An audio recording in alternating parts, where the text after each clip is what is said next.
She went from rapper to Muslim, and her mother won't accept it. She thinks you're going to become a terrorist. You haven't seen your daughter in a year. You haven't even looked at her. She looks nothing like my daughter. Is this another phase she's going through? Before you wanted to be Dutch and move to Amsterdam and only get tulips for flowers. Or has she found her destiny? You think they're grooming her into a cult. That's exactly what I believe. This is Kristen, also known as MC Router. She's an internationally recognized rapper who's notorious for being promiscuous and chugging a case of beer on stage at every performance. This is Abby.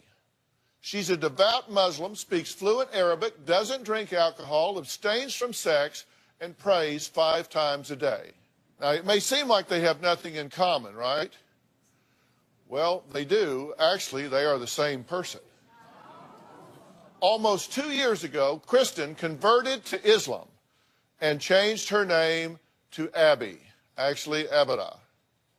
Her mother, Darlene, says Kristen, who she refuses to call Abby, has not only turned her back on her family with her new Islamic beliefs, but on America as well. She's worried her daughter may turn into a terrorist. Take a look. My daughter has quit speaking to me because I don't accept her religion. I grew up as a Southern Baptist in Texas. I reverted to Islam in 2012. I changed my name to Abida a week after I became Muslim. It means worshiper of God. My mother, she refuses to call me anything but Kristen. When I see Kristen being Muslim, I think about Al-Qaeda, terrorist bombings, Osama bin Laden. I never hear anything positive about them, ever. My mother is very ignorant. She has like no qualms about being racist. I have gay friends, a lot of gay friends. I know they have some problems sometimes with gay bashing and everything, but you've never heard of a gay man getting another gay man to strap a bomb to his chest and walk in a mall. I'm Muslim and not all Muslims are terrorists. Kristen's been totally brainwashed by these people. She got rid of her clothes. She only wears the scarf, the long dresses. I choose to wear hijab because it promotes modesty and it's pleasing to Allah. She has taken everything American out of her house and replaced it with Saudi Arabian flags. She goes to the stores that sell the food, the kind of rice and bread and everything to eat. That's all she eats basically now. I love the Saudi coffee so much.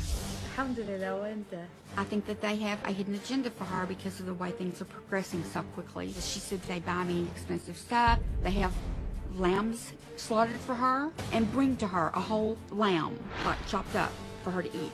I mean, that's like a ritual to them. I pray a lot that she's going to see what she's doing and step out of it, because I've lost my daughter to this religion. Well, Abby says becoming Muslim is a much safer choice than her previous profession. Kristen used to be a pretty famous rapper. I got popular enough doing the MC Router stuff that someone made a Wikipedia for me. I got invited to play shows in Holland, in Europe. I did a West Coast tour, played Whiskey A Go Go, where the Doors and Guns N' Roses have performed. I'm gonna destroy every part of my PC. I was really proud of her. I would tell her all the time, Kristen, I think this is what you were meant to do. When I was performing as MC Router, I came very close to being an alcoholic. My shtick for my stage performance was that people would bring me beer. My sets would be an hour, and I could knock out 24 beers in a set. People came to see me get drunk. She was never an alcoholic or even near an alcoholic at all. And I would know because I've been in the medical field for my entire life. I pick up on drugs, alcohol. I work for a treatment center, and I pick up on it really fast. But she posted a lot of it on the internet, some very provocative things on the internet. On stage, it was very vulgar and R-rated. I would make out with random fans on stage. I would spit beer on people in the front row. I was sleeping with random fans or club owners, and I'm shocked that nothing bad happened to me that could have from that. After I became Muslim, I had to stop drinking. I had to stop having promiscuous sex. I spend my time reading the Quran and praying on a constant basis. MC Router is the complete opposite of who I am today. I believe that her being a rapper is much, much safer than her being a Muslim. No one's going to attack her or coerce her to do something she doesn't want to do because she's rapping and having a rapper's lifestyle. Now, Darlene hasn't seen her daughter in over a year, so she's coming out now. Good to meet you. Good to meet you. Right here. Sorry. Wow, that is so interesting. You haven't seen your daughter in a year, and I actually stepped way out to greet you so I could get out of the way so you could see your daughter for the first time in a year, and you haven't looked at her yet. I can't. You haven't seen her in a year. This is your child, and she's right in front of you. She doesn't look like my daughter. Really? I mean, it hurts me to see her like this because she looks nothing like my daughter. She's changed a lot. How do you feel? Did you find that odd? Yeah, it's really strange. That you haven't seen her in a year and she comes out and won't look at you till I make her? I'm the same person inside. It's just I've changed things in my life for the better. So she should be happy. I think any parent would be happy if their kid went from drinking and partying and sleeping around to being a more mature, not drinking, healthier person. What is it that she's doing now that you object to? She's changed her whole life. She does not see any of her old friends that are, I would say, American. She only hangs out with the Arab community. And you're saying you don't want to be around those people because you're afraid that there's going to be some type of terrorist activity. Well, I think unintentionally with her only hanging around with them, and they give her a lot of attention. They buy her expensive gifts. It's like they're just like bringing her more and more in. You think they're grooming her into a cult? Exactly. That's exactly what I believe. That's what you think. She's being groomed. Yes, especially with the skills that she has about the computers. She's a very good shooter, guns. She speaks 3 languages. And you say she drives around with an I Heart Saudi Arabia sticker on her car, and you're afraid somebody's going to, like, shoot her or Absolutely. run off the road.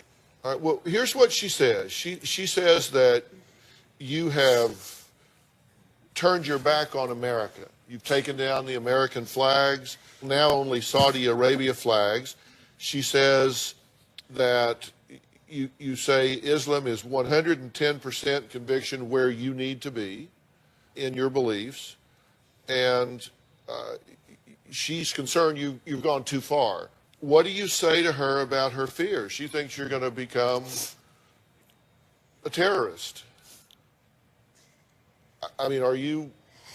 No. Are you looking to be a terrorist? No, I mean, I understand what kind of information she gets about Islam based on the media and movies and TV shows and things like that. But that's the problem. She won't take time to look at what is really Islam and how peaceful the religion is. You think somebody's going to hurt her, or you think she's going to get swept up in some movement and do something terrible? Exactly. That's what I believe. Is it one or both? It's both. Really. So you really equate Muslims with terrorists? Well, I do, and I'm not a stupid person. I mean, when I look things up on the internet, I'm not looking for the bad things I do. I'm just looking at general things, you know. And there's more bad things that I see than there are good things that I see. I think it's a cult. I think they bring people into it because she's been given so much attention from these people. All right, well, coming up, is Abby just going through a phase? Darlene says you wouldn't believe some of the other phases her daughter has gone through. Well, let's find out what those are when we come back.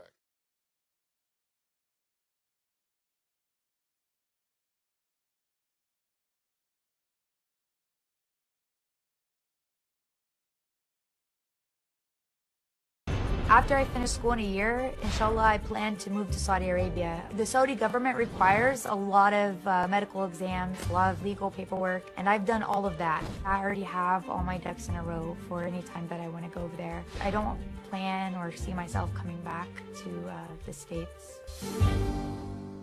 That was Abby, who says she cannot wait to finish school so she can move to Saudi Arabia and never look back.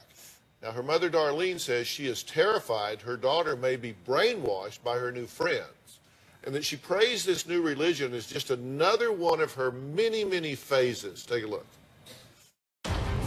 When Kristen finds something that she's interested in, she goes in full throttle. She got into being goth, and then she went into the military.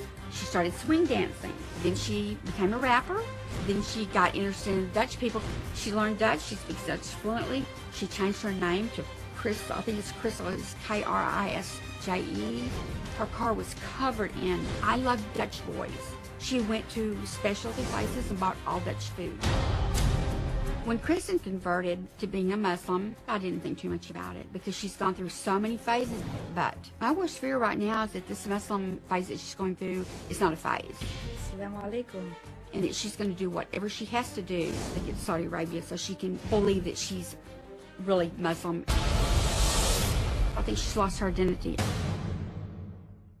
Okay, so she says that you got into swing dancing. Did you like convert to that? I mean, is that what she's saying? I guess. I mean, I don't know if swing dancing is a cult, but And in the military, yeah. was that a phase? It was, but only because I just wasn't fit for military life. That wasn't me.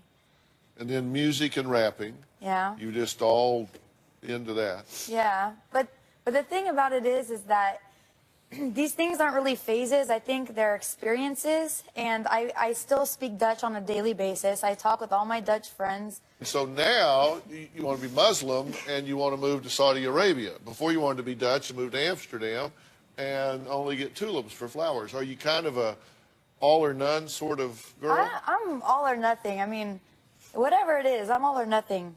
If you go to Saudi Arabia, you understand that there are different cultural mores and folkways there, right? That women have a different role there. Yeah, I mean, women can't drive, which I would love to be chauffeured around.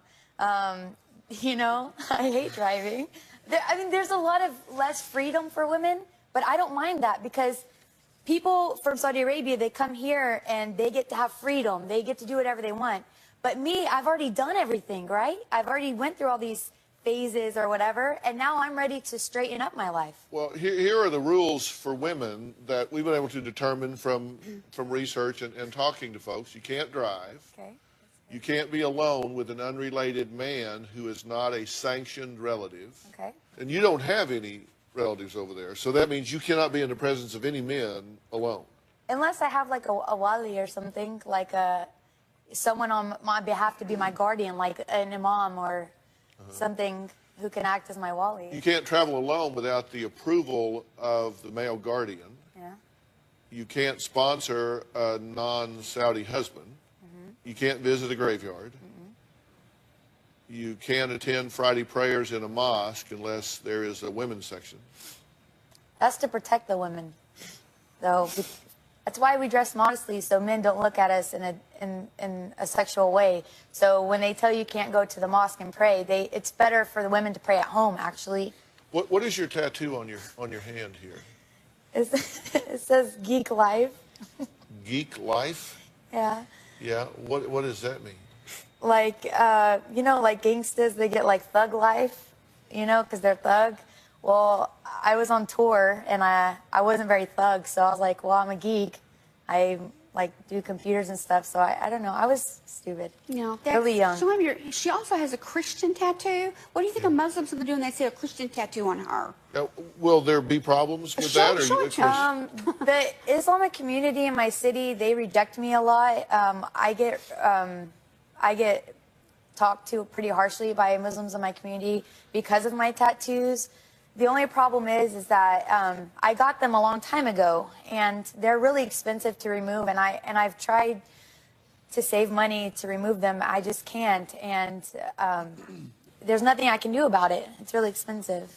All right. Well, we're going to take a break. Is this a legitimate, heartfelt, spiritual conversion, or is Abby rebelling against her family? Should Darlene learn to accept her daughter's new faith? Put yourself in this situation. If you were the mother and this was your daughter what would your questions be? What would you be thinking? In my city, do assume that I'm a terrorist just because I'm wearing like all black and a scarf on my head. I go to grocery stores and people are like, hey, go back to your own country. And I'm like, hey man, I was born and raised in Texas.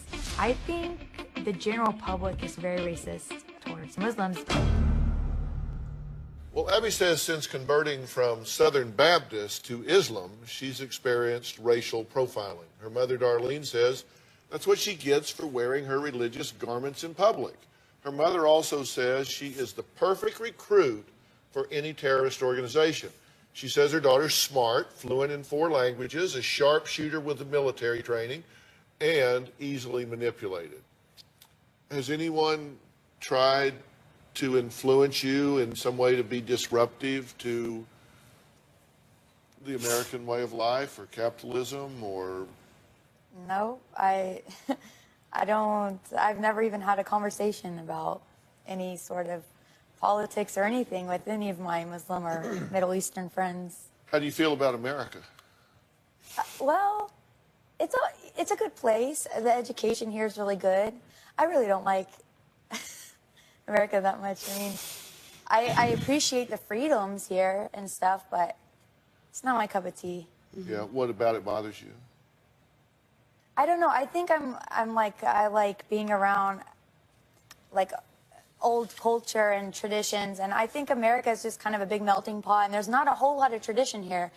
There's not a whole lot of culture. I mean, when I was over in Holland, you see old buildings. I've been there since God knows when, and the people have like coffee breaks at 10 a.m. every day, and everything is just like very traditional. And I don't know, I'm just bored here, I guess. I mean, who knows? I'm not closed-minded. I could move somewhere and then miss America. I mean, I don't know. I have to experience that. Well, Darlene admits she doesn't know much about the Islam religion, so we invited Adina Lekovich, the Director of Policy and Programming from the Muslim Public Affairs Council, to join us. And also joining Adina is a member of our staff, Alden, who was raised in a Muslim home.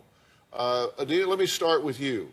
There are huge misconceptions about Muslims, correct? I think sometimes politics and culture and religion get swirled together, and we get a misunderstanding out of things. And I'm a mother. I can understand where Darlene is coming from and wanting to protect her child and know where her child is coming from. But when we learn about faiths and other cultures, primarily through television screens and film screens, we're going to get a distorted picture of what's actually going on, when the truth is that Islam is actually an Abrahamic faith. We believe, just like Jews and Christians, in all the same prophets. We believe in God. We believe in the Day of Judgment.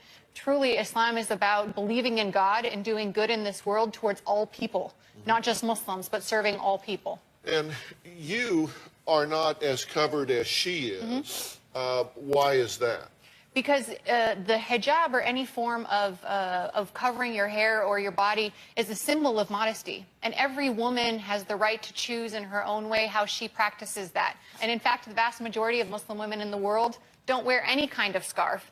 Now, Alden, you've been raised by a Muslim family here in the U.S., right? Yeah, I'm first generation here. So my parents left Lebanon in the 80s and raised me here. Yeah.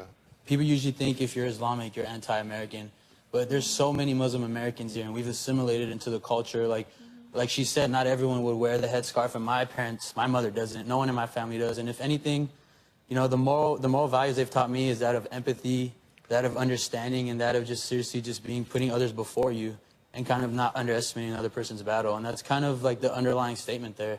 It's not so much of like aggressiveness or what everyone else tries to, slide it into. All right, just to be clear, people that would equate Muslim and Islam with terrorism would be making a huge mistake and focusing on a mini fraction of that population. True? Certainly. Again, the vast Okay. majority of Muslims, 99.9% of Muslims are on the good and straight path, who are concerned about getting their kids to school on time. There are fringe elements in any group who cast a bad shadow on the rest of them. And we have, you know, as a Muslim, I'm against extremists like anybody else, and that goes against my faith. And that's what the vast majority of Muslims are all about.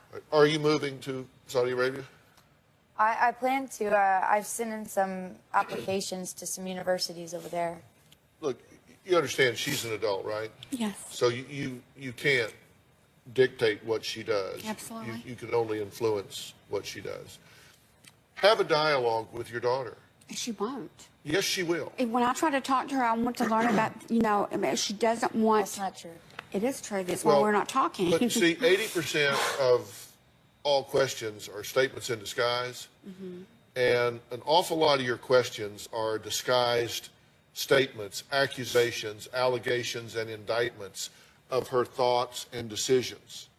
And you need to realize that's not working for you. She's making a decision you don't like, so you've cut off communications with her. Don't do that. Not necessarily true. She's also cut. It doesn't matter who. Yeah, both okay, of us. let's blame her. No, not. Okay, no. let's do that. Let's No, say both she's of us. 100% responsible for it. Okay. Fix it. Okay, I see what you're saying. Open this line of communication. Okay? You'll do that? Yes. Right? Yes. Okay. All right, coming up, a woman who says she can relate to Abby, but says she was discriminated against because of her race rather than her religion. She was part of the biggest and most controversial court case in the past decade. We're going to hear what she says really happened in the deliberation room of that case when we come back.